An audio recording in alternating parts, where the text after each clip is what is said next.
Hello, everybody, and welcome back to the Gurren Otaku Council podcast. I'm your host, Ace. And I'm your host, McMillian. And we're back on another beautiful Sunday here for episode 12, everybody. But before we get started with the episode, if you'd like to join us every week as we discuss all things anime and sometimes manga, then make sure you hit that subscribe button as well as follow us on our social media so you can stay up to date on all things about the council, as well as just another friendly reminder here on the podcast. Our format is we choose 3 episodes for the current anime season to follow along with every week and review and discuss each episode. And the timestamps for when we start talking about each episode will be downloaded in the video description for the YouTube channel, as well as in the episode description for the audio only platforms, just in case you want to skip to a certain anime that we're talking about instead of listen to others. And with all that being said, council is now in session. Let the meeting begin. And all right, we're back. We're back. We are back. And everything is either A, going to shit, depending on your viewpoint, or looking really good right now. Correct. But before we get too far deep into it, we have council announcements, everybody. And our first council announcement we have here for today is that we're adding council announcements here to our weekly episodes on the podcast. And so basically, we're just going to use the council announcements to relay any news about the council that we think you guys should be aware of. We also might use this section to also talk about any anime that got announced and stuff like that recently. So that's what we'll use the council announcement for. Our second council announcement we have for today is that we're actually going to be doing a new format for our episodes review for today. We're going to be trying out a new format.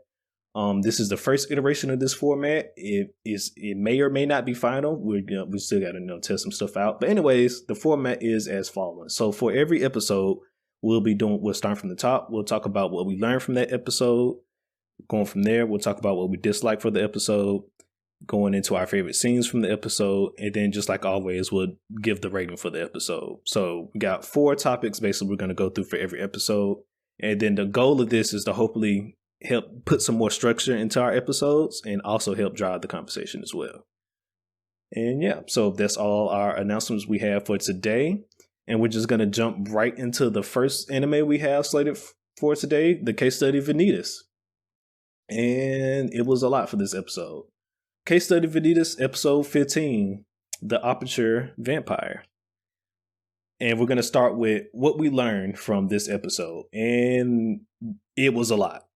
They threw a lot at us. And I'm going to let McMillian start off on one of the, some of the first things we learned from this episode. Yeah, so like they said, they basically gave us an exam. Almost like, or a book, I guess I could say. But like the first thing we did learn from this new episode is that Charlatan has 2 names. Charlatan appears to also go by the name Nania, or cool. I believe that's how you pronounce it. I originally thought that this was a different person altogether, but luckily Ace came and rectified that. But I thought that was interesting, and I'm wondering, could this be having to do with the fact that, like, the time period, maybe? Because as we saw throughout this episode, there was a lot of shifting between what we're currently at, I guess, in the story and then through Chloe's life. Correct. And we know at some point, vampires were at war with humans. And possibly Charlatan's original name, when Charlatan was only concerned with vampires, could have been Nania. And I guess that maybe that brings up a question is, like, is Charlatan possibly a vampire herself? Yeah. Or some other type of entity? We still don't know what entity Charlatan is. Last episode we theorized that she could be some form of entity from the Book of Vanitas itself, because as we all know, the Book of Vanitas is also used to curse vampires. So maybe through that, Charlatan could have been the offspring from that as well. So we still don't know what she is just yet. Got some fairy tale shit up in here. The book of End, basically, where the entity is the thing. Correct. So, but speaking on Charlatan, staying on our things we learned about today, is apparently Charlatan cannot forcefully take just everybody's real name. If the vampire, she just mentioned if it's a strong vampire, she can't forcefully take their name. They have to willingly give it to her. That's right. which we did not know until before today. We just thought she could just run up on anybody and just take their names. But apparently she can't take everybody's names. They have to be if they're a strong vampire, they have to willingly be given to her. And that's a good question on, like, I guess what determines if the person is a strong vampire. Yeah. Because she didn't go too deep into it. All she just said was if they're a strong vampire. Like that's literally all. That's all she said. I'm just wondering, does it mean like strong of will, strong of like just physically or mentally, or like powers? I guess perspective. But like, because like for instance, Lord Ruthven is considered a strong vampire, but we found out at the end of last season that he is a cursed vampire. So I mean, he probably also made a deal somewhere along the line. Maybe because he is. We did find out that he was working with Charlatan, so maybe at some point he did willingly give up his name to her. That could be the case.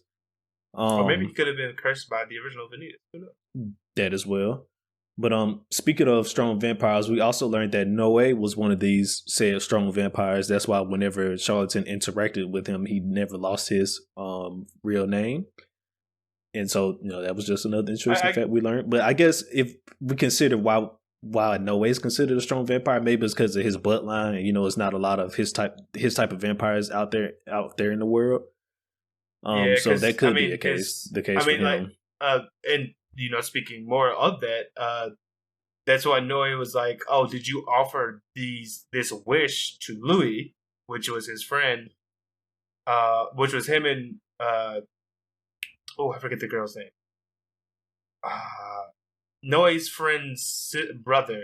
I think it's like Demetria, something like that. I know who you're talking about, but it starts with D. I cannot. It starts with D. Yeah, I'm blanking as well. Noe thought that maybe this was the case for his friend who basically became a cursed vampire when he was younger. That she might have offered him a deal because he in the flashback it also shows him contemplating, or like his friend being like, "You can't save me. There's nothing you can really do," because maybe he made a deal and that's why he felt like he was doomed.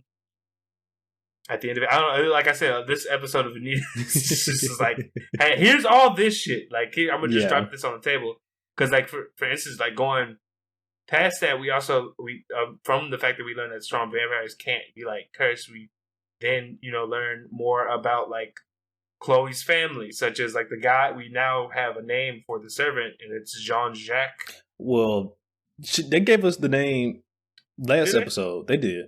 Oh, okay. Yeah. All right. Maybe I'm bad with names in the first place. So, hey, Jean-Jacques. 1, 2. Chloe does not seem to have been a born vampire. It seems like she was attacked by a different vampire named Babel.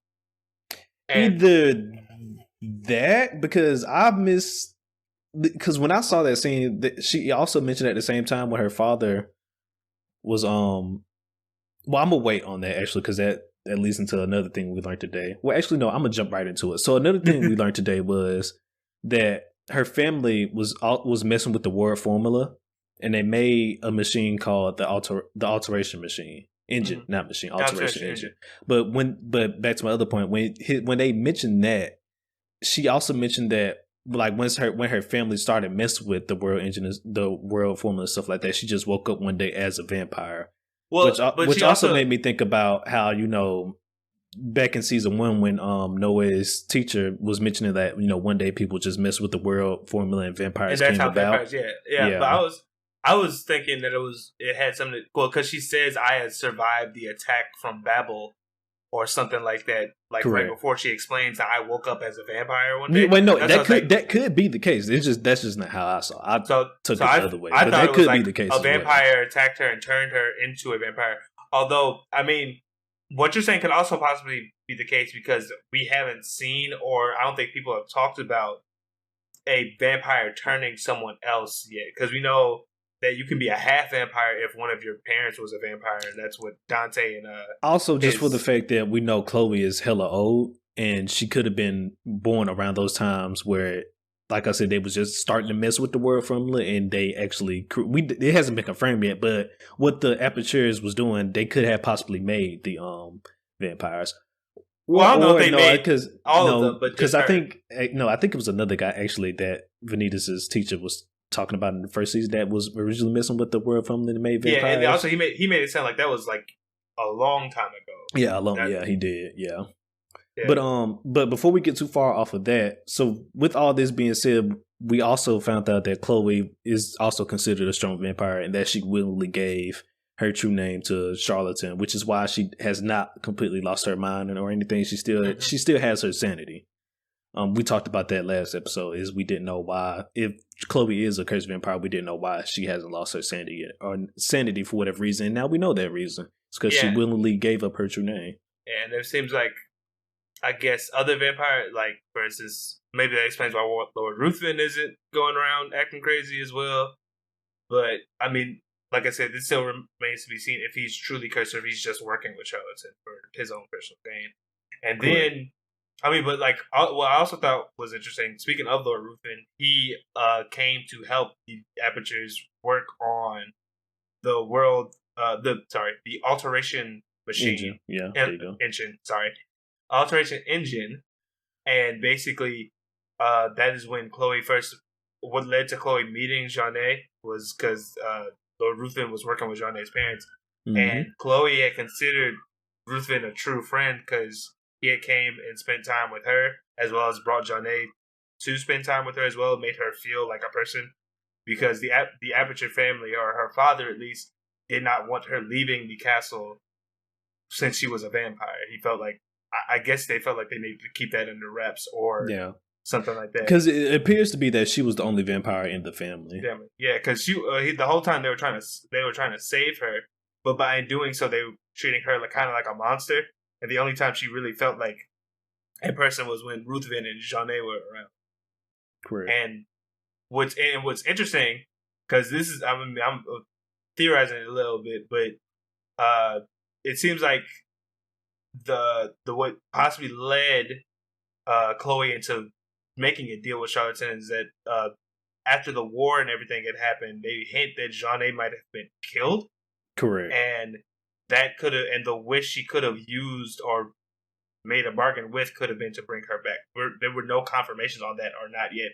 If that was just trickery, you know, or like an actual scene. I'm glad you brought that up because when that scene happened, I was like, but Jeanne is alive. I was like, so how, if she did die, how did she get brought back to life? Because I was thinking, because I didn't think about that like that could have been her wish though. You might be dead on with that. Because the thing that led me to think like that was the fact that when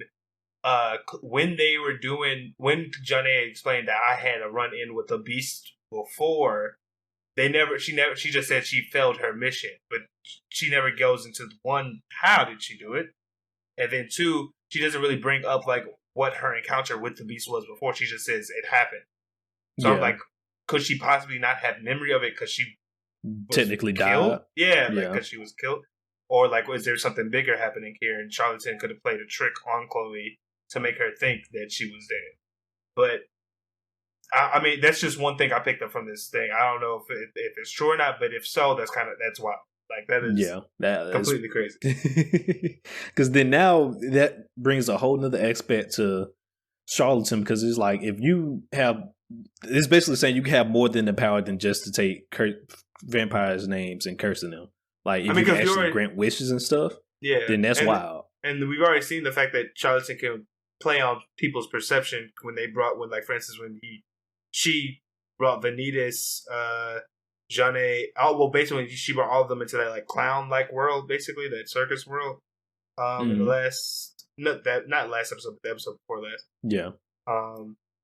So yeah, and I think besides that, the last thing that we got out of this episode, for at least in relating to Charlatan and Chloe, Chloe, I should say. We found out that in the past that during the war with the humans, Ruthven got seriously injured and wanted to basically subject Chloe to having the alteration engine only work for him and his goals. Yeah, and he did that in the most harassment ass way. I thought we was done with this last week, but no, more harassment. And she straight up refused. And then later on, it was announced that he was able to work out peace with the human. And that's kind of what segued into the fact that Jeanne was probably killed. Because these two people were talking about this warrior named Jeanne died in the war. So I mean, to connect those like dots. That was like as far as like Chloe's and her family. The only we basically learned that they were the against the behest of the church. Even they were working on this alteration engine, and that it was in with the goal in mind. I don't know what the original goal was, but her father at least was trying to save her life. Correct. It turned her back human. Correct. But we don't know past that what else it could have been possibly being used for. Correct. Well, yeah, like I said, we don't know what the original design was for, but at least we know her father, like you said, wanted to turn her back into a human. So moving on to that, we're gonna move on to our next session about what we dislike for the case of the Venus, and it's also like / small little nitpicks. And I think I only had one for this, and it was the fact that Charlatан's second name just came out of nowhere. It was just like legit at the beginning. The way it's just legit start episode. No way walks in. Nenea, what are you doing? I'm like, what the fuck you just called her? Like, did he call her that? Yeah, No Way called her that. No Way called her Nenea? Yes. I thought he called her Charlatan. And no. Then she corrected. No, that man walked in and just straight up said, "What are you doing with Nenea?" Okay, I'm adding in the thing so you can put it in the episode that shows it. Just so I can, because I'm gonna need that. But that is kind of no. I thought it came out. I thought the reason I didn't necessarily have a problem with it, but like the thing I thought was weird was more of just like how they kind of just brush it off to the side. Yeah, this is my name now in this age. I was like, okay, can we? But why? Like, yeah, it's just like it just can't. Like, first of all, we've been calling this girl Charlatan this whole time, and then like he didn't even say like where he got that name from. He just straight up just came out and said Nenea, and I'm like, what the fuck you just called that thing? Like, you ain't never called that thing that before. Maybe that's why I thought it was a different person at first, because he just came out and said it. Now that you pointed out, maybe that's why. Because like you said, it was kind of just like just no introduction and nothing, no setup to it, just Nenea. I'm just like, what? Like, come on, now, hold on, whoa. I'm like, whoa, pause. I literally paused the episode. I'm like, wait a minute, what are we doing? What's going on? What's going on here? Tell me something, because I'm out of the loop. I'm just like, where did you just pull that from, Noe? Like, just out of nowhere. Like, you just didn't even know, no small introduction, like, oh, Charlatan, but for some reason, like, maybe from our early interaction, I learned that your new name was Nenea or something. Like, it just came out of nowhere. I'm just like, all right, well, there it is. I'm like, all right, well, apparently she got two names now. I didn't even try to make the connection like that. That's maybe like they call her that because, back in the old times, I didn't try to make none of that connection. I was just so thrown off. And I'm just like, well, we're here now. But that is a good point, because I forgot, or I didn't take into account that he was just straight up calling her that, because in my head. But now that you point it out, because I'm like, dang, you did just kind of switch from Charlatan to Nenea with no problems, Noe. Even though you've been calling her Charlatan this whole time. It's crazy how people switch up on you. Yeah. And then I guess. Go ahead. Well, no, I'll let you. I was about to say, like, for me, I didn't really have it. Just like for this episode, if anything, I think I think maybe if you were like really being hard on it, maybe the pacing, because there was just a lot of exposition this episode. Just like it was nothing but like we learned a lot of information this episode, and I guess maybe that in itself could be a nitpick. But I feel like with a series like Vanitas, which is part mystery, there's going to be episodes where you get information dumps. Correct. And I didn't really think this was a bad one to do it, because the way they framed it was more of like Jean-Jacques was telling Chloe it seemed like Chloe was reminiscing, but it also seemed like at the same time Jean-Jacques was telling Noe the history of his lady. Yeah. So, and then I guess I do have a second one. But this is also a nitpick. Why did Chloe have to stop aging at age 11? Like, why couldn't we just have bumped her age up a little bit just just for the viewers? Like, because like, why we gotta? I'm just tired of all the lollies. That is interesting, because now that you pointed out, Noe. Oh no, Noe was a born vampire. He was adopted by his teacher. Okay, so that is a good thing that you pointed out, because we also learned that it seems like if you're not a born vampire, at some point you stop aging. Correct. Because she just stopped at 11. It was a weird number for to choose, I feel like. But, I mean, maybe that was to show how drastically different her vampirism is to everybody else's. I mean, like, I understand why, because, she just woke up one day and became a vampire either from Babel or because her family was messing with the royal family. So, I get that, and that just happened to be the age that she was at when that happened. But you also could have just made it a different age that so happened to happen as well. And, that's just me, though. It's just, a small little nitpick. I'm tired of all the lollies. Understand. I'm just tired of all the lollies.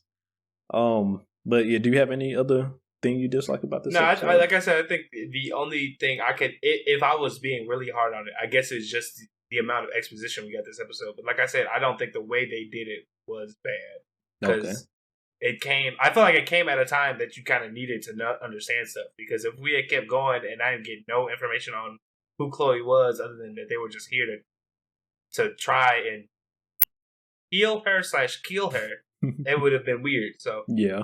No, I agree. Well, all right. Well, we're going to move on then to our next section for Case Study Vanitas. We're going to be talking about our favorite scenes for this episode. And I'll let you start this one off as well.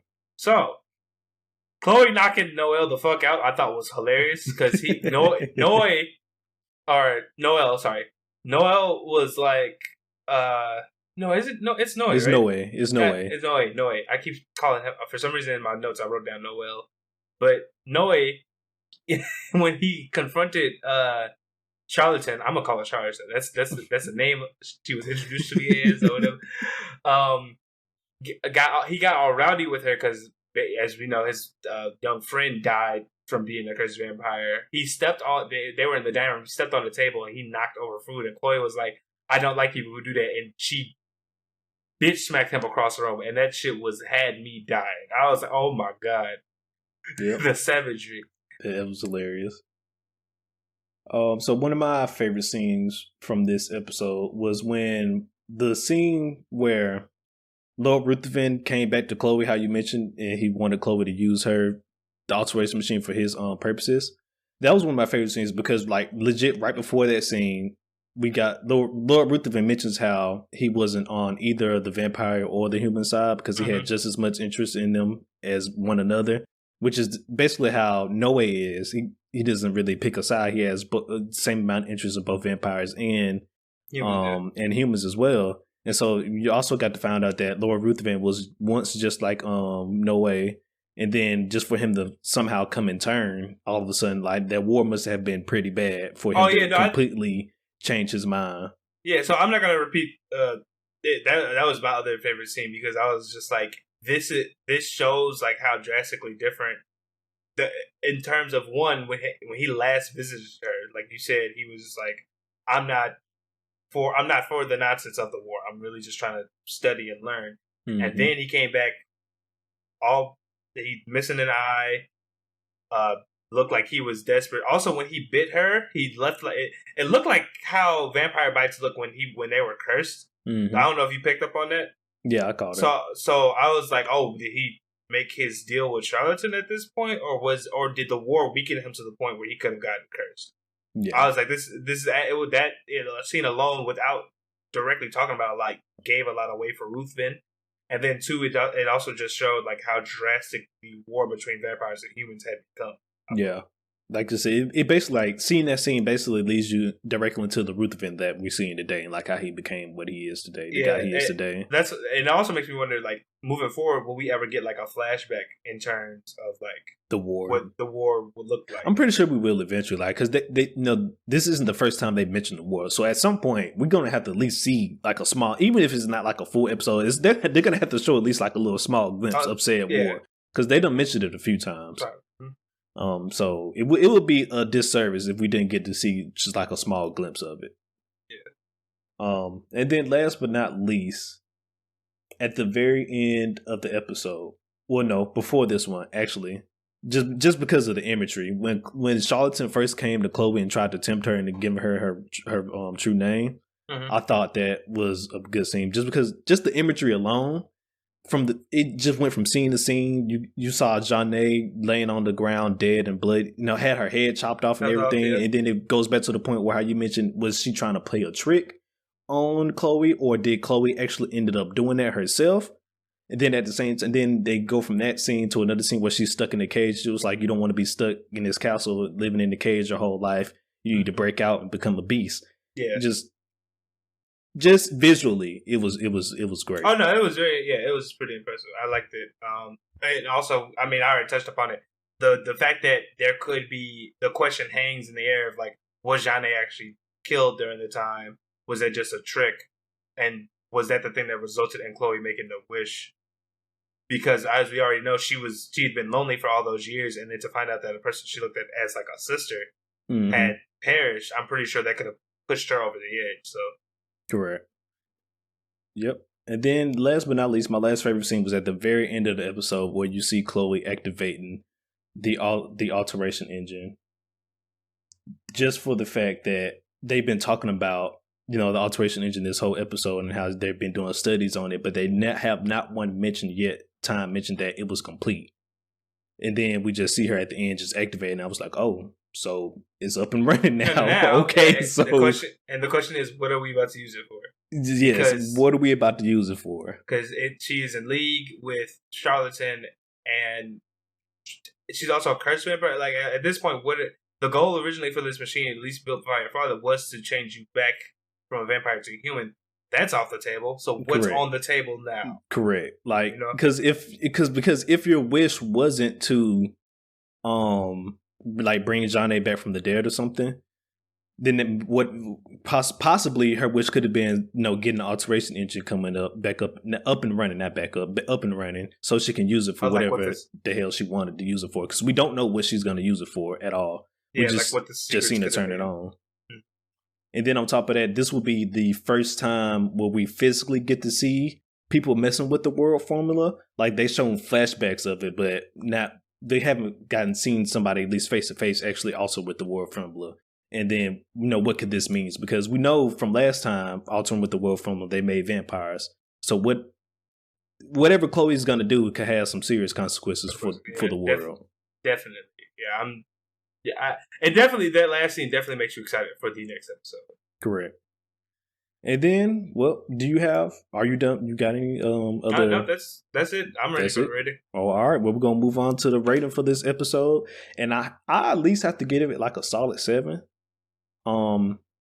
Maybe an 8. I don't think I can really go any higher than the 7, but I'll at least give it a solid 7. It did give us a lot of information. This episode, maybe a little bit too much, like you just mentioned, but I think they did it in a way where they didn't overload you, though. So I think that was fine. And then we got Chloe's backstory, and we got a little bit of backstory into Laura Ruthven as well, which I just didn't expect this episode. Yeah, no, it was for me, my rating is like a 7.5, because like I said, I think besides like the exposition, I think it did a really good job of tipping its hand on certain characters, the world building aspect of it. I could almost, if the exposition wasn't so stacked, like if there was like breathing room in between, maybe I could have given it an 8. But that's probably like the only thing I feel like that could have been detracting from like it getting higher than the 7. But this episode wasn't bad by any means, though. No, not at all. We got a lot of information, a lot of good information. Definitely, we got world building, we got backstory building for characters and stuff. I was able to present y'all with a couple of theories, so let's see. I guess which one hits, And then we also got some more information on Charlatan as well. So I mean, we got a lot of information this episode from Case Study Vanitas. Yep. And it's just now at this point, we just got to see what the hell Chloe's gonna do with this alteration engine, and the fact that Vanitas still no longer have his book right now, so nobody can stop. As of right now, can't nobody stop Chloe right now. Yeah. Like, she didn't activate the machine. She all by herself. She chilling. She basically won until further notice, in my opinion. So all right, well, that's it for the Case Study Vanitas. Oh, look at that. That's about around the same time as normal. We did a good job. So we're gonna move on to Demon Slayer next. And it was a fucking episode, boy. Oh my gosh. Man, look, the fighting is escalating. Once again, for a second Sunday in a week, for another week, I had to go back and watch the episode twice today. It was just that good. Anyway, let's just get straight into it. So, starting with what we learned from the day, and also excluding my friend McMillian here, this is information you already knew. So, for us anime onlys, look at me in my eyes. This is what we learned today. All right, this is what we learned today. So we learned slander. Not the slander. We learned that not sound techniques, god dang it, Tengen, breathing techniques can be combined together, and that's how the offshoots of all the other techniques came about to be. Well, not exactly combining. Meshing and mixing them together, taking the best aspects of one and mixing it with the best aspects, or just another aspects of another technique, and just making your own thing. Basically, it's more so just finding what fits you as a wielder. That's Correct. How they got it. But you're not wrong. Like I just want to say, I just don't want to say hard mixing because that's not always the case. But I feel you. But mixing, combining. Same thing, but not the same thing. I feel you. But that's just interesting fact we learned today, because it brings me back to an earlier point where I mentioned last episode that Tanjiro might use his water breathing for defense and then his Hinokami Kagura for offense. But then they came out with this episode and it just completely flipped it on his head, and he was like, "Oh, I'm gonna use both of them at the same time." And I was like, "Oh, wait a minute, Tanjiro. Ain't nobody talk about this before." Like you just wait a minute. But then they went down with but then he went down with the explanation of like this must have been how all the offshoots were created, from all the other Demon Slayers, just taking what was best, what they learned from other techniques, and using it to maximize it for their own gain and creating offshoots and stuff like that, which I thought was hella interesting, because I was like, you know what, I didn't think about like how the offshoots would come about, like, because we just knew they was there, and I didn't think that that's how they came about, from taking aspects from multiple techniques and just making your own thing. I mean, when you think about it fully, like Tengen is probably like the best example.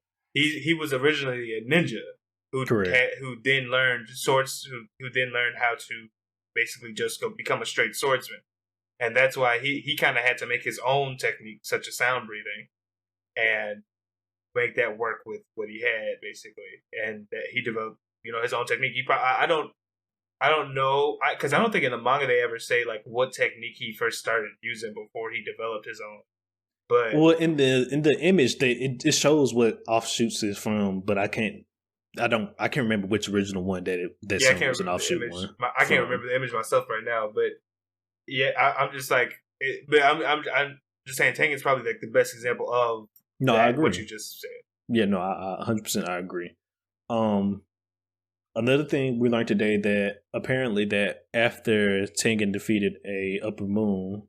Upper moon. Yeah, upper moon, upper rank, same thing. After they defeated an upper moon, that him and his wives, they wanted to withdraw from the front lines and just go live a normal lives, which I thought was fairly interesting, because you wouldn't see that all the time from just a Hashira, but this is the only Hashira, at least that we know of, that actually has like wives and stuff, which could lead into him having a family one day. Yeah, I mean, I think that basically stems from that, the fact that because we got this episode was a whole bunch of scenes of Tengen, at least at the beginning was a flashback of him honoring his dead siblings and enjoying his time with his current family, his wives, and the eldest of them, Hinatsuru, was basically like, we owe it to them and ourselves that if we're ever going to repent for losing them, that we have to live like normal people. Yeah.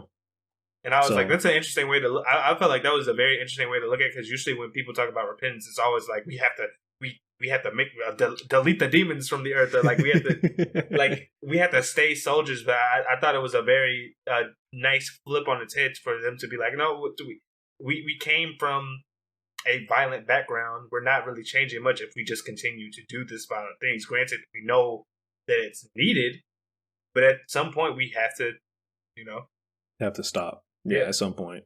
And then, what better time to stop after taking out an upper moon? Especially after seeing all the shit that you need to do to take out an upper moon.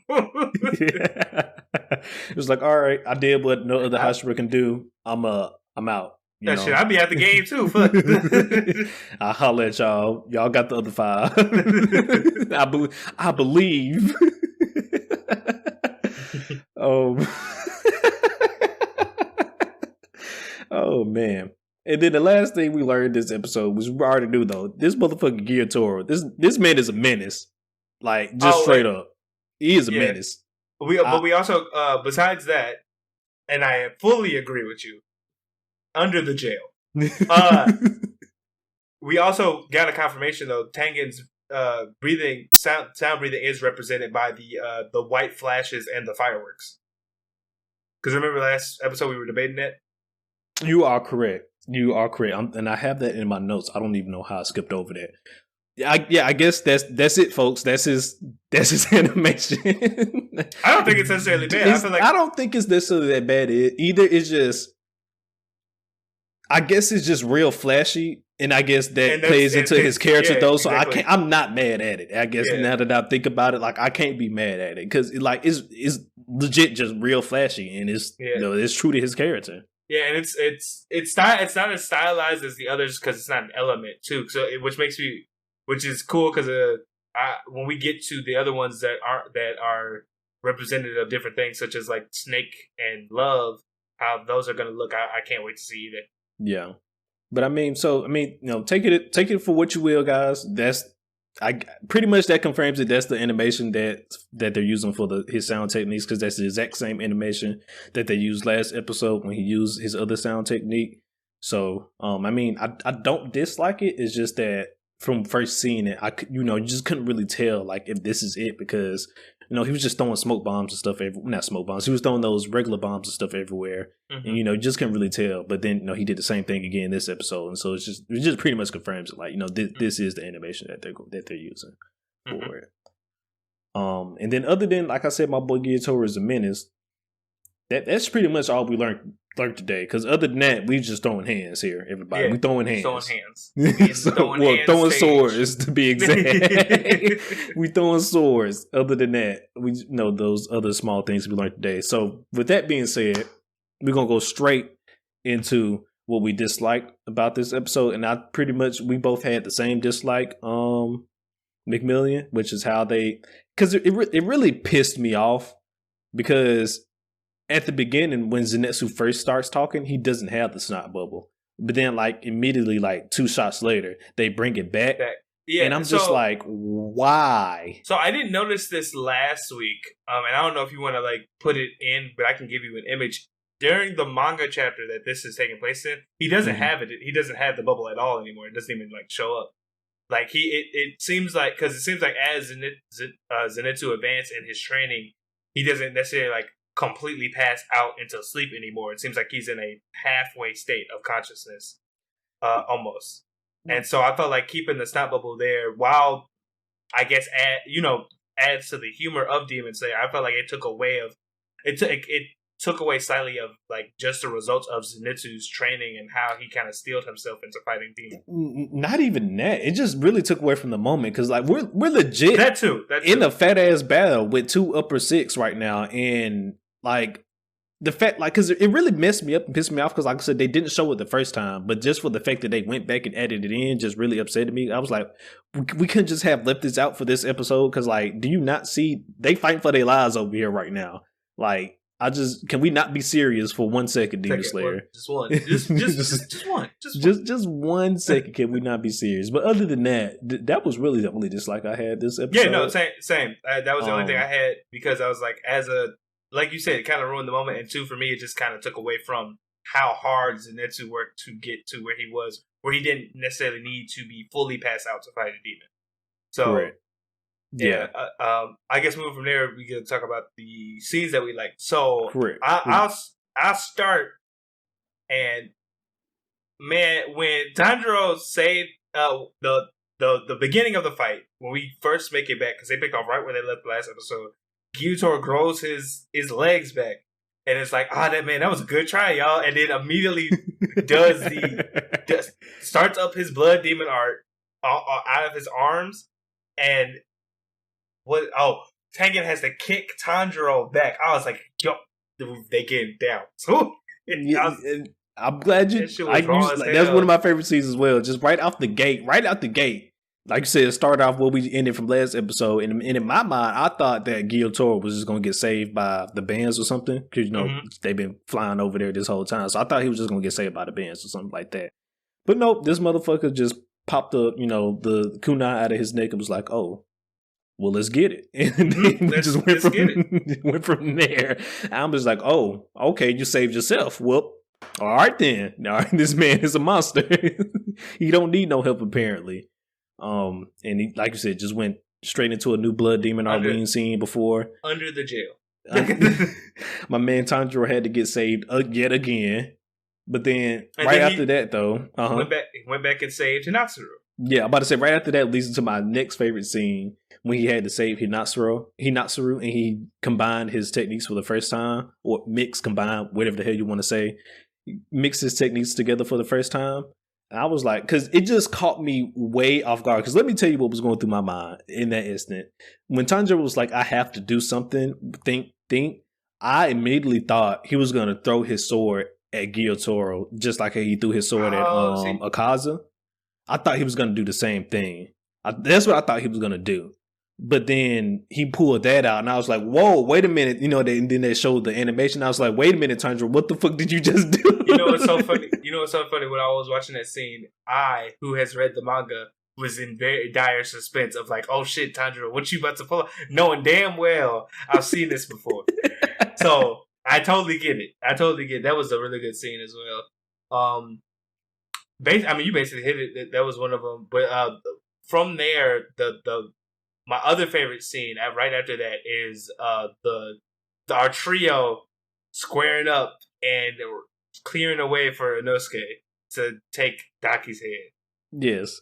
And then before you fully get into it, the reason why I do like this scene as well is because I originally thought when the fight first started happening that it was gonna be them three versus Daki, and we were just gonna leave Tengen to handle Gyotaro, but it didn't work out like that. We just did, you take this 2v1, we'll say this 2v1. And so just for the fact that we did end up getting all three of them versus Daki, I was like, yes, this is because like I said, this is exactly how I thought it was going to be from the beginning. Yeah, that was such a good scene. And the way they animated, perfection. Like you see Zenitsu, you see while Inosuke is charging, because they have the way it's framed is great. It's like it's focused on Zenitsu. Not Zenitsu, but it's focused on Inosuke. And in the background, you can see the belts trying to get him, and then Tanjiro pops up, blocks one, Zenitsu pops up, blocks the other. Keeps constantly going, and then like it culminates into them saying the full breath techniques that they're using, and then Inosuke finally getting to Daki and having to chop off her head. Okay, phenomenal! Oh my god! Actually, this does bring me back into a dislike. I'm sorry, I'm gonna go back to it real quick because now that you mentioned that scene, how he chopped at her head was a little anticlimactic for me, in my opinion, but. I don't know.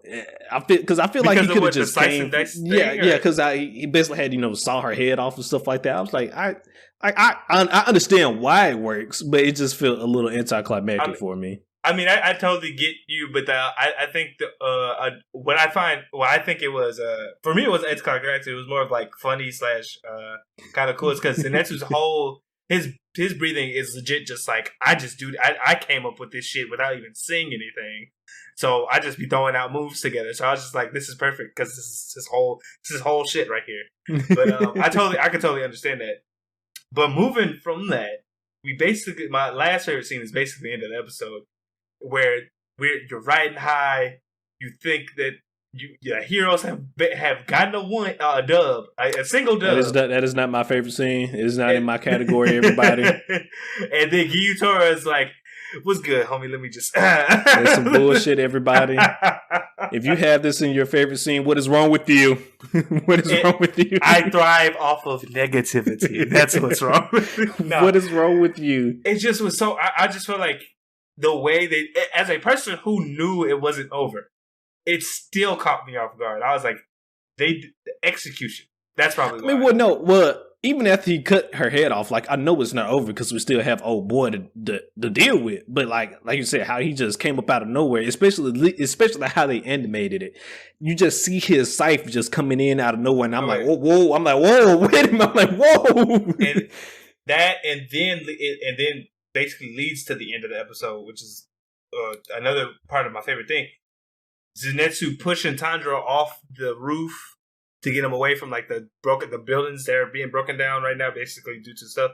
And you get this one shot of Tengen knelt over from the poison, or he was killed. Who knows? Y'all know. Great. Stop playing with us. Huh? What? What? Yeah.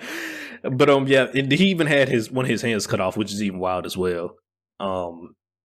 Which further brings us back to the point that Gyotaro is a menace. Under the jail. He is a menace. And remember, and I do want to remind people, because you're probably seeing on Twitter a lot of... I'll talk to the manga readers directly on this. We got to stop. Like, I understand we're trying to hype it up. I understand that. But like A said last week, they still got to get through this part. So calm it down just a bit. Just a bit. Because the end... Like I said, the end of this episode, you just like, what the fuck about to happen next one? Like, yeah, I promise you, if I see a spoiler for next week's episode on Twitter, they're getting blocked. I don't care. They're getting blocked. I'm going to block them straight up because I'm not playing anymore. I'm just not playing. They just gonna get blocked. But my last favorite scene, though, going back a little bit to the middle of the episode, is when Inosuke mentions how they can't get close to Daki no matter what they do. They're just here dodging all the time, but they can't. Obviously, we just can't dodge all the time. And then he just starts wildly flailing his swords everywhere and stuff like that, acting like a little brat. That was funny. But then another reason why this is also my favorite scene, because right after that, Zenitsu talks to him and tells him to calm down. Yeah. You see Inosuke makes the realization, like, wait a minute, like, who are you? You're a completely different person right now. I told you they bossed up, and that's why, and that's probably one of the only things where I'm like, man, get rid of the snot bubble already. They have proved themselves. Damn it. Yeah, no, I feel like I'm with you as well. Like at this point, we can at least for this episode, like, can we please remove the snot bubble? Like it is throwing me off. We don't need it right now. Just take it away. We don't need it. Especially, I'm even more upset now that the fact that you said it wasn't there in the manga. Like now, I'm really pissed off. Yeah, I'll send you the picture so you can put it in the episode. Like I was upset before, but now I'm pissed. Like I'm mad. I'm even more mad now. I can't believe it. I just can't believe it. On that note, let's close it out. My rating for this episode, just like last week's, this is a 9 to me. This shit, they escalating, you photable. Keep doing it. Just keep doing it. Just remove the snot bubble. That's all I ask. But you, right here, you're on the edge, tip of greatness. Tip. I agree. I would have gave it a 10, but the snot bubble killed it for me. You're gonna say, and everybody might be thinking you're gonna take a point away just for the snot bubble. You damn right I am. You damn right I am. So I'm gonna give it a 9. For me, it was technically the same, but it was the way I flipped it was manga accuracy. So enjoy that. Okay, I feel you. But no, I mean it's just we got a little bit more about the breathing techniques and just how they come, how they came to be and stuff like that as well, and just how the offshoots came to be. How the offshoots came to be, which I thought was hella interesting. And then it also flipped my theory on his head, where I mentioned that maybe Tanjiro would use his water breathing for defense, and then his Kamikaze for flame defense. Not flame defense, for attacking offense. Yeah. Mm-hmm. So now they got me thinking: is this man finna make his own technique now, like breathing technique? I'm like, okay, Tanjiro, like every episode you just proving me wrong, Tanjiro. Like I theorize one thing and then here you come out with left field with another thing. I need you to slow down, sir. I need you to slow down. I'm happy for your growth though. Yeah, man. These Sundays they're just getting better and better. I'm happy for your growth though. And then also another reason why at least I got to give it a 9, which would have been a 10, was because like I said, I did get the 3v1 versus Daki with the trio versus Daki, which like I said, how I thought it was going to be with from the very beginning. And so I'm glad we got to see it in some capacity. And then, like you said, honestly, that was the most hype scene of the episode as well. When those three came together, that whole sequence lit. No notes. I have no notes other than remove the stop bubble, please. And then now, we in dire straits, everybody. Us enemies onlys, we don't know what the hell going on. We in dire straits. All right. Our boy Tengen on the ground, got his hand cut off, bleeding everywhere. Inosuke just got a hole punched through his goddamn chest. Tanjiro already is hurt as it is. We just don't know. We don't know what the hell going on out here. We just here. The suspense is wild. If you're anime only, let me add that the suspense is wild for us anime onlys.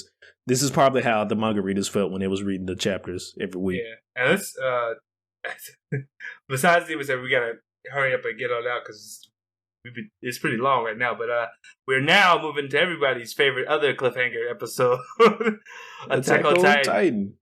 Man, in this episode, exposition again.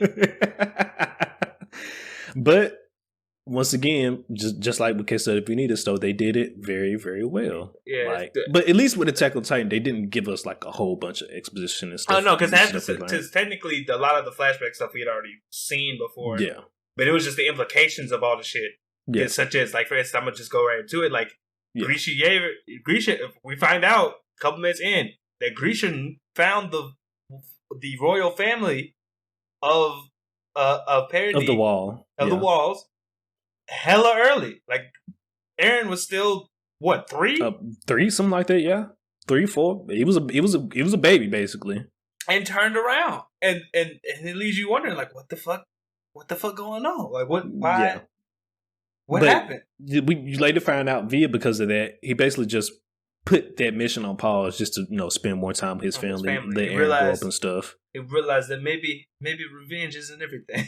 I guess maybe I should spend some time with my family before I positively change the whole outcome of what's going on inside the walls right now. So let me spend some more time with them. So yeah, that happened, which is wild. But also a nice touching moment as well, because like you said, you get to see a dad come to the realization that maybe let me put world domination on the side for a second and go spend time with my family. So it was also a nice touching moment as well. Yeah, and then fast forward. Well, I mean, did you have anything before I get to my next one? Because you technically know what my next one is. I mean, all the things we learned is pretty much towards the end of the episode. Yeah. So fast forward back to when Grisha comes back to the Titan family, we find out that the Attack Titan special ability is that can see into the memories of future Attack Titan shifters. So, and we find out that the reason Grisha kills the royal family is because Eren pushes him to, in probably the most wicked displays of protagonist to antagonist I have ever seen. We're not going to talk about the scene just yet, because I'm pretty sure that's one of our favorite scenes. So we're just going to we're not going to talk about the scene, but goddamn. That, like, this whole, it was cool. I don't know if Ace is the same way, but me, when I was reading, because I read some of Attack on Titan, and when I watched it, I was like, okay, all these Titans, the Armor Titan has armor. The female Titan is besides like the Cart Titan, is like the Cart and Jaw Titan are like the most agile, and she can lead. She has like a mini coordinate ability where she can lead other Titans. The Colossal, obviously, big as fuck. Warhammer, the ability to make weapons. Jaw Titan, its jaw, and then the Cart Titan is mobile and can carry things. What's the Attack Titan special thing? And then you finally learn it, and you're like, what the why? Granted, though, I did tell Ace this off camera. I suspected this was the case when back in like season, I don't know if it was last season or the season before where we.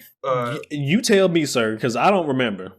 Okay, I think it was last. But no, I do remember when it was last season. Let me correct that. Yes, when we basically got Grisha's story, and we found out that he was brought to Parody to find the royal family by the previous Attack Titan, and he had called Grisha Mikasa and Armin. Or he said, "Ain't that right, Mikasa and Armin?" And I was like, "How the do you know their names? How did this happen?" I'm gonna be honest with you. That was like the first thing. That scene has completely been like forgotten to memory because I didn't remember it till you brought that up, and I was like, you know what, that did happen, but I Completely forgot about that. Oh, Just I completely mean, forgot about that. but I think that's where Attack on Titan shines, is that it plants good world building, good stories, like planting small things in, and then people will forget about it later because it's important, but it wasn't like giant spectacle, right? And then bring it back later. It's like, gotcha. Yeah, yeah. And last but not least, we learned that Eren was born a menace. Everybody, this man is a fool. At this point, like I said, he just a menace from birth. Because how in the hell did your future self already know? Because I mean, basically, Eren is the whole reason for everything that's been going on right now. Basically, like from beginning to end, it was Eren. It was Eren, minus the Titans coming to attack Paradise. Other than that, everything else, Eren. Like, it was him. It was him. I just, it's crazy, I don't know. right? I don't know what to do anymore. Insane. Insane. Which leads me directly into my one dislike for this episode is I don't know what the fuck to do with Eren anymore. I don't know. I don't think you can count that as a dislike. But I can count it. It's my dislike. Yes, I can. You can't tell me what I can count as a dislike or not. This is my opinion, sir. You're fair. Fair. I'm not the coordinate, and we're not Titans. I don't own you. This is my opinion, and there's already been jokes and memes going around about whether Eren is the protagonist or the antagonist. But at this point, I truly don't fucking know. He's the antagonist. I just don't know. The moment you urge somebody to murder children, you're not pro anything anymore. But my dislike, one, it's possibly nitpick. I felt like Attack on Titan's score is usually pretty good. I felt like this episode was slightly lacking. Like I felt like they could have did. It's about just in music in general. Yeah, just this episode, I felt they could have had more suspenseful stuff playing. That was something I noted. It was just, but then again, that's buyer beware. Someone could have saw this episode and been like, "Oh, the music was perfect," and you're entitled to feel that way. For me, I just felt like they could have made me feel more suspenseful while it was happening. I'll give you that. I didn't think about that, but I'll give you that. That was like my one nitpick, and then I will give you that. Two, this isn't really like something I hated because obviously it's just a testament of how good this episode was. It just went by so fast. It just went by so fast. It did, because it was really just us walking through memories, and then we ended up in that last memory just hella fast, and it was just like. Yeah, like you said, the episode just went by very fast. And it didn't feel like it was full of exposition either, but it was just full of exposition though. Mm-hmm. But somehow they made it feel like it wasn't. I guess because of like the big reveals you got at the end, like that whole like last 7 minutes of the episode is just like what's going on? What's going on? What? Yeah. Because now it's another. Oh, you thought you had the big Joker? No, fuck you. I got the big Joker. I cheated. I slipped in a bigger Joker somehow. And I'm just like, yeah. But we just got to get to the favorite scenes at this point. So, moving on to the favorite scenes.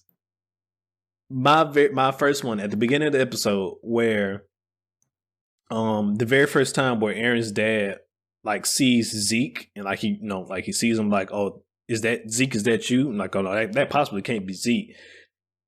That scene right there alone, because it makes you think. First of all, it hits you with that. Damn, he can see him, and then it hits you with that. Why can't he see him? First of all, and then two, like, what does this mean? Because then it also further leads on to what the scene with Eren alone down the line, which we'll get to. But just that scene alone, it was just like, okay. Because like I said, it was the first clue that like something's not as normal in these memories just for the fact that he can see him right now. And it's just like, okay, this a little weird, but you know what? We're going to keep it rolling. Yeah, like Eren said, we on to the next memory. I got a lot to say about that last one specifically. But to piggyback off of, I guess, Alex, is another thing that I liked. One of my favorite scenes was, I think, right after Grisha got back from discovering the royal family's hideout for the first time, and he immediately goes and like hugs little Eren, and you can see on his face he has like regret and stuff, and Zika's like, "What the fuck? I don't understand what has happened." This ain't the man I knew. Is this kindness right now? Yeah, exactly. Is this love and affection? Is this affection? Who is this nigga? Like, that scene, I felt like served a great purpose of just like setting up the later reveal for this episode. Like, it was great because you yourself probably as a thing, you're like, wait, no, Aaron got mad at this dude for being ruthless. Who is like what's going on? Yeah. So that was a good one. Yeah. But then I think both my favorite scenes are basically the Aaron scene and what happens after that. I don't know if you got anything before that. No, well technically one happens during it.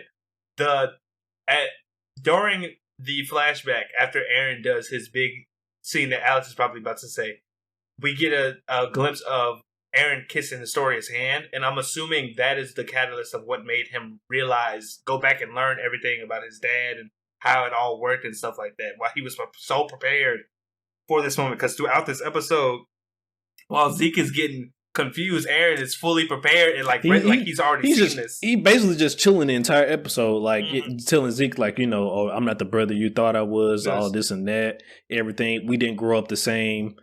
I'm a Menace. I was born in Menace's birth. I was born. It's just the man just had a straight face the entire episode. Time. But then we get to basically the end of the episode where we already talked about it, where Aaron's dad, when he gets to the point where he's actually supposed to eat the founding titan and then kill her family, you see that he stops. And then Zeke is like, what's going on? This isn't how this happened. He's supposed to murder everybody here. Mm-hmm. And then, you know, he mentioned that right before that as well, you know, he talks to Aaron. He was like, didn't you say that seeing this earlier, this memory disgusted you? And you just see Aaron with this serious ass look on his face. It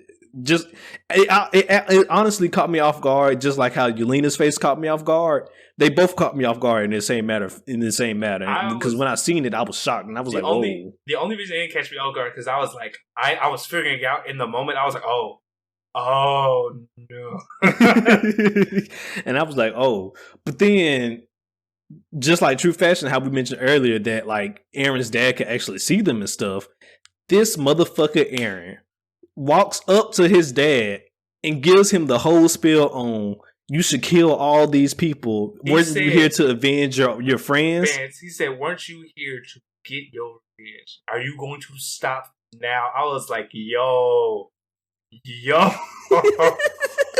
What the fuck? I was like, oh my God. I mean, talk your shit, my guy, but damn. Then gave him the same speech that he normally always gives. You know, no matter what, you always got to keep pushing forward through any outcome. And I was just like, you know what? He done said this so many times, and it's just like it was fitting. But then at the same time, it was just like the fact that this man can hear you right now is even more wild, because you don't know if it's the memory that his dad is seeing, like the future memory of Aaron, or is it literally Aaron right there in the moment that he's actually seeing and hearing. So, if I can talk about like the last scene, just a bit, because that was basically what I was gonna go. That's how like last favorite scene. My last favorite scene of this episode is Grisha basically freaking the fuck out in the forest, because he's like, is that what you wanted? I did it. I killed the women, the children, I let the dead live.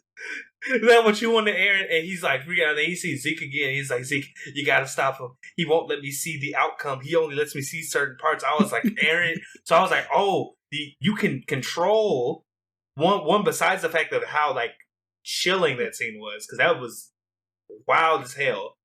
It also lets you know that like the attack tank can see the future inheritor's memories, right, or like things, but it seems like the future inheritor can also block what they can and cannot see, because he's like, he couldn't see how everything. His wife was, because he couldn't tell how his wife was going to be. He couldn't see like what the full results of what Aaron was trying to do was, but he knew at the end though Aaron won. He said Zeke, you can't stop. You gotta try your best, but you're probably not gonna stop him. Which is even more wild, because like I said, it just brings me back to my earlier point. It's his fault. It's this man's fault. Everything was because of Aaron. Like who thought that from the very beginning, all this bullshit was basically happening, like I said, minus the Titans coming to attack Paradis. But everything other than that is this damn man's Aaron's fault. Like, the founding Titans family getting slaughtered, the fact that the king was the only one left alive so he could bear children and have Historia in the future. And it's just like... No, he already had Historia at that point. He already had Historia? Then why Historia wasn't there at the moment? Because she's a bastard. There you go. But she, and I apologize for my language. That's just the actual term. It's just the term. It's just the term. I apologize, but the reason I believe he kept the dad alive was so that because Aaron needed the hardening power and he got it from that encounter, and then two, oh no, sorry, he got that from a different thing. My bad. I was remembering incorrectly. He needed to get that history. Historia had to realize, one, that she was a royal to let all the other shit pop off, and then two, and couldn't nobody tell her that. But two, he had to learn. He had to learn of the royals being killed in the first place, so he could understand that he had the coordinate inside him.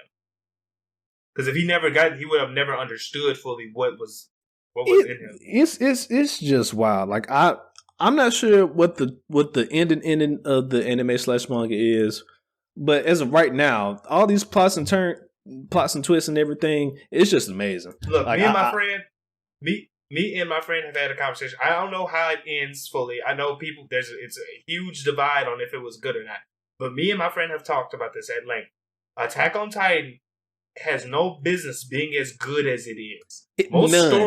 Most stories that are written like this, where you think you're the last part of humanity and you're trapped and all this other stuff, and then you get revealed, they normally don't have such a satisfying payout. But right now, I am satisfied. Yes, like you said, no business being this good right now. I truly don't know what the hell I'm going to do with my Sundays after both Demon Slayer and Attack on Titan end, because we only got 2 episodes of Demon Slayer left. Anime fans, the council members, we are being spoiled right now. If you don't understand that, you're crazy. So we're going to have to find something to do to fill the void of Demon Slayer in our hearts. But because we only got 2 episodes left of that. But I don't know how many episodes of Attack on Titan we got left. But I'm just saying they're both Attack on Titan's ending after this season. Correct. And then Demon Slayer, we have to wait to see when we're getting next season. Correct. Hopefully, with the Demon Slayer manga ending up here soon, that it shouldn't be that long of a wait. Oh no, Demon Slayer manga is done. Oh, it's already done. Well, there we go. All the material is there, so hopefully the break won't be as long because they're not waiting for the material to get written and everything. Yeah, we got a little bit off track, but yeah, we did. I was going to get back to it. Yeah, the rating for this episode. You are correct. For me, thank you, sir. This is a 9. High 9 for me. Because of the one scene, the one specific scene. If it's not a 9, it's at least an 8.5. No, I was at least going to give it an 8, but let me hear your reasons for a 9, though. So for me, like you said, Aaron is responsible for it's the realization that you get from this episode. Besides, like, the fact of everything else. Also, like you said, there was a lot of exposition, but it never really felt like it was giving us too much possibly because we already got spoon-fed most of it, and then it was the connection of the dots. Like if you're a person who watches for the realizations and how the story plays out, this episode was a perfect here from point A to point B. Like this is the episode where you could legit draw a line between everything that's happened in Attack on Titan and point it directly at one motherfucker being the main character. I give you that, and just because of that, I give it an extra point. And I give it a 9. I give you that. For all the points you just mentioned, I agree wholeheartedly, and I'll change my rating from 8 to a 9.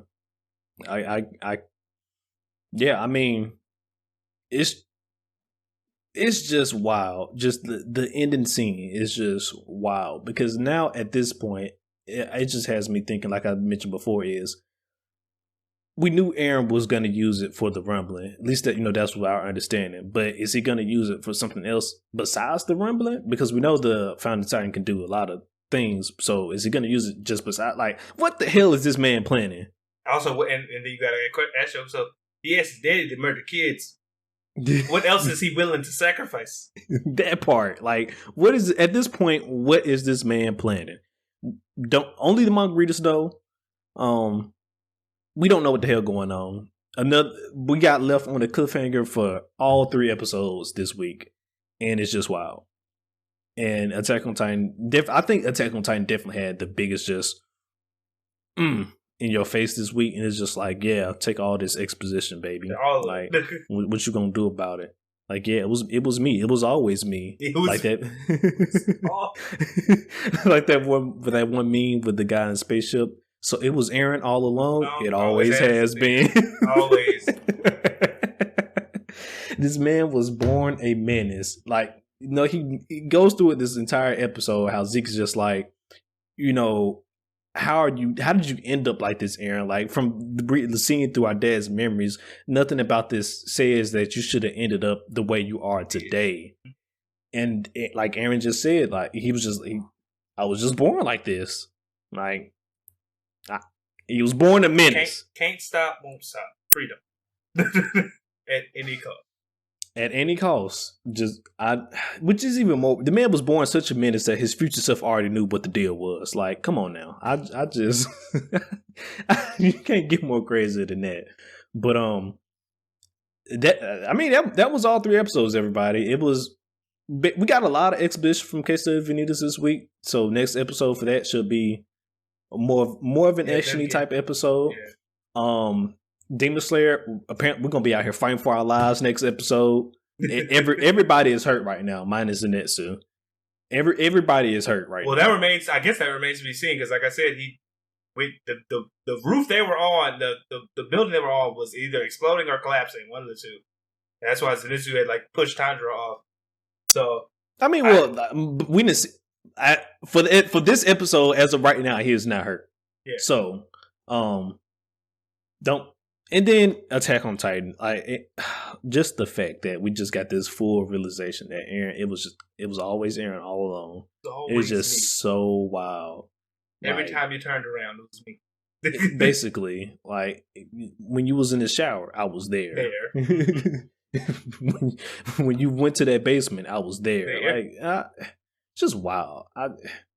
There's nothing else I can say at this point. It's just mind blown. Just mind blown. Bravo to each episode this week. This was a good week for anime, at least for the ones that we was covering. I don't know about everybody else's anime out there, this week, but I'd be remiss if at least other things aren't covering Demon Slayer and Attack on Titan. At least those 2. If you're not covering Vanitas, don't sleep on Vanitas, by the way. No, Vanitas is hella good. Well, with that being said, go on, take us on out here, McMillian. All right, guys, appreciate you as always for watching today's this week's episode. As always, you can find us you can find updates, and you can follow us and find updates on our social media. On Instagram, we are at Gurren Otaku Council, and on Twitter, it's Gurren Otakus. Please consider giving the video a like and subscribing, as well as if you're listening to this on any of the audio streaming platforms, please consider following the show and reviewing, giving us a positive review. As always, meeting adjourned. See you guys next time. Peace.